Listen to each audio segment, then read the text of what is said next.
Welcome back to the channel. Okay, so in today's video, I wanted to go over very quickly an app that I've been using in my workflow in the studio when I'm shooting both stills and motion. Now, if you're a hybrid shooter, solo shooter like myself, then you need a solution to offload your cards. And OffShoot Solo, which is available for the iPad, formerly known as Hedge, is one of the most easiest solutions there is on the market currently. So I'm going to give you a quick demo of how I use it, and let's go ahead and I'll show you how simple it is to use. So here we are in the App Store, and I've already gone ahead and downloaded it. In the UK, it's $49.99. In the US, it's $49.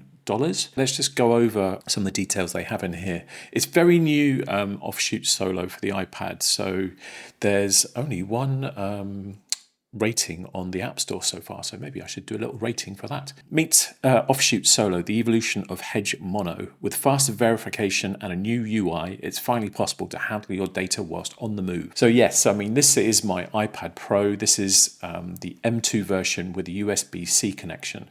I have a Anchor USB hub, so it's got a USB-C in here. It's got a USB-C PD power port here. It's got an SD and a mini SD card slot, and then it's got a HDMI port and other standard USB ports. So I have a 2 terabyte SSD drive connected to the data port, and let's go ahead and open OffShoot so I can quickly show you how it all works. So this is the UI. It's very, very basic, which is what I love in the studio, because when you're on a shoot, you just want to run over, offload your cards, and you want to make sure that everything is doing exactly what it says on the box. So this is my workflow. So the card comes out the camera. So this has been in an A7 IV, and I've enabled it to shoot proxies as well, so I can then hand off those proxies as dailies to the client in the studio if they wish, and I can plug in a USB stick and offload those proxies onto theirs so they can then start edits if they wish. So cards in the SD slot, all you need to do is click on this plus symbol here and then locate where your card is. This is my SD card, untitled. Click on open. So then it lists that card on this side here. So then you need to select your destinations. Now, the way I like to do this is I want to save copies to the iPad, and I also want to save copies into the SSD drive. So I've then got dual copies of everything. So the way I do it is click plus on here. Let's first locate the folder in the SSD drive. So we go to my demo folder here, and then I'm going to create a new folder. Card 1, click open again. That lists that folder on that drive there on the right hand side.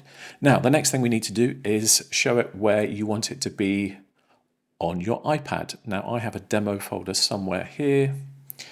There it is. Let's create another folder in here. So I'm going to call it the same.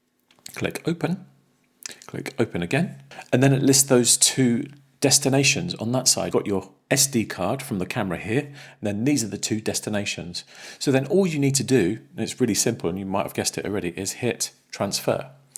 Now all I've got on this card is a very short clip, and obviously the proxy for that as well. So it is going to take a lot longer if you've got full cards. I don't have those write times available, but if you're offloading cards individually and you've got multiple cards on the go, then you shouldn't have any problems. So it's now offloaded that onto the SSD, and it's also then pushed it across to the iPad. So that is complete. So those files are now in the iPad and on the SSD drive. So we can go click on here, show in files, and this is on the SSD drive. So we can go into our proxy folder. So that's the proxy for that file. I'm shooting this in slog3, so that's why it looks ungraded. And then if we come back out, let's go back to OffShoot. So then we can see exactly the same on the iPad. So going back in here, we've got our subs, our proxy folder, and then this is our main file, which we can't view in the files. So our workaround on that is and go into DaVinci. Now I'm using the free version of DaVinci Resolve on the iPad, and it's more than enough to create your your dailies and sort of do some rough edits. So I would go into here and I'd go into import folder. So I'm going to choose the folder that is on the iPad. So that is in here, click on there, click open.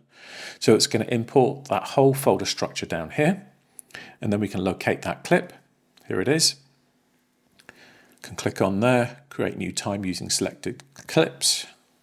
And then because my camera is rotated, I then need to obviously rotate that footage. So that's very easy to do. We can go into here, go 180, that will flip that round. And then we can go into our color tab at the bottom here, and then we can chuck a grade on it. So I've already gone ahead and created some looks, and I can apply that grade just like that.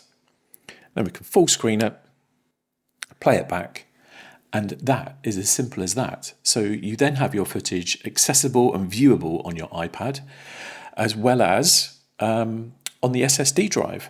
So really that was our quick look at OffShoot. Again, as I said at the beginning, let me know your comments below and how you might have been doing this in the past.